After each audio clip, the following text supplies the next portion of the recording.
Hello everyone, তো আজকে আমরা আমাদের মিনি কিচেনে রান্না করেছিলাম চিকেন কষা আর লুচি।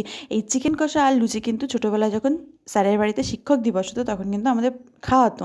তো যাই হোক, দেখো এখানে আমি কড়াই গরম হয়ে গেছে, কড়াইতে একে একে পেঁয়াজ, টমেটো আর গুঁড়ো মশলা, যেরকম লঙ্কার গুঁড়ো, হলুদ, নুন, আদা বাটা, কাঁচা লঙ্কা বাটা, আর ধনে জিরে গুঁড়ো সব কিছু দিয়ে কিন্তু ভালো করে মশলাটাকে কষিয়ে নেব। কষিয়ে নেওয়ার পরে কিন্তু এখানে দেখো চিকেনটা দিয়ে দিয়েছি। চিকেন দিয়ে তারপরে এখানে একটু কষিয়ে নিয়ে কিন্তু টক দই দিয়ে দিয়েছি এবং কিছুক্ষণ পরে এখানে ধনেপাতা দিয়ে ভালো করে চিকেনটাকে নেড়ে চেড়ে এখানে জল দিয়ে ঢেকে দিয়েছি যাতে খুব ভালো করে সেদ্ধ হয়। অন্যদিকে দেখো এখানে আমি লুচি বানানোর জন্য ময়দাটাকে ভালো করে নুন, চিনি আর তেল দিয়ে ময়ান দিয়ে রেডি করে নিচ্ছি। এখানে ভালো করে নরম করে দেখো ময়দাটাকে মেখে ছোটো ছোটো লুচি করে দিলাম। এবার এখানে দেখো লুচিটা বেলে কড়াইতে তেল গরম করে একে একে লুচিটা কিন্তু ভেজে নিচ্ছি। তোমরাও কিন্তু এইভাবে বাড়িতে ট্রাই করতে পারো, সবার খুব ভালো লাগবে। হ্যাঁ, আরেকটা জিনিস এখানে কাসুরি মেথি দিয়েছিলাম।